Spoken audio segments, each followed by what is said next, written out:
Trump کی جانب سے غزہ میں جنگ کے خاتمے کا 20 نکاتی منصوبہ سامنے آنے کے 2 دن بعد بھی تاحال حماس کا باضابطہ جواب سامنے نہیں آیا ہے، لیکن اس حوالے سے ذرائع سے خبریں اور حماس کے تحفظات ضرور سامنے آ رہے ہیں۔ حماس کی قیادت قطر میں موجود ہے اور ایسے میں یہ خبر بھی سامنے آ رہی ہے کہ ان مذاکرات میں ثالثی کرنے والے ممالک قطر، مصر اور ترکی حماس پر معاہدہ قبول کرنے کے لیے زور دے رہے ہیں، اور اس سلسلے میں ان ممالک کے حکام کی حماس کے رہنماؤں سے متعدد ملاقاتیں بھی ہو چکی ہیں اور مزید ملاقاتیں بھی ہو رہی ہیں، مگر ساتھ ہی یہ خبر بھی سامنے آ رہی ہے کہ قطر سمیت باقی عرب اور مسلم ممالک جو اس منصوبے سے متعلق امریکی صدر ٹرمپ سے ملاقات کر چکے ہیں، جن میں پاکستان بھی شامل ہے،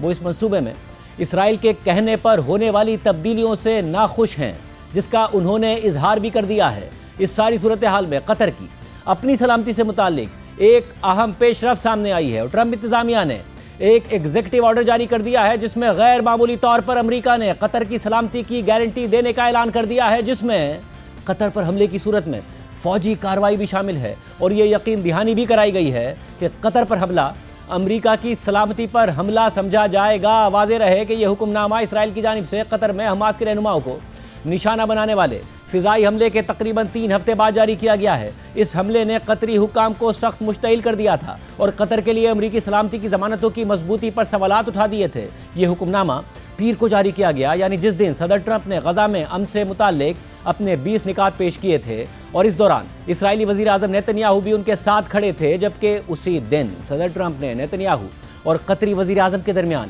ایک ٹیلی فونک گفتگو کا اہتمام بھی کروایا تھا، جس میں قطر کے مطابق نیتن یاہو نے حملے پر معافی مانگی تھی۔ وائٹ ہاؤس کی جانب سے جاری اس ایگزیکٹو آرڈر میں ٹرمپ نے لکھا ہے کہ امریکہ کے آئین اور قوانین کے تحت صدر کی حیثیت سے جو اختیار مجھے حاصل ہے، اور امریکہ اور ریاست قطر کے درمیان قائم دیرپا اتحاد کے اعتراف میں یہ حکم دیا جاتا ہے کہ سالوں سے امریکہ اور ریاست قطر قریبی تعاون، مشترکہ مفادات اور ہماری افواج کے درمیان مضبوط تعلق کی بنیاد پر ایک دوسرے کے ساتھ جڑے رہے ہیں۔ قطر امریکی افواج کی میزبانی کرتا ہے، اہم سیکیورٹی آپریشنز کو ممکن بناتا ہے، اور مشرق وسطیٰ اور بیرون ملک امن، استحکام اور خوشحالی کے حصول میں ایک ثابت قدم اتحادی کے طور پر کھڑا رہا ہے۔ اور ساتھ ہی قطر نے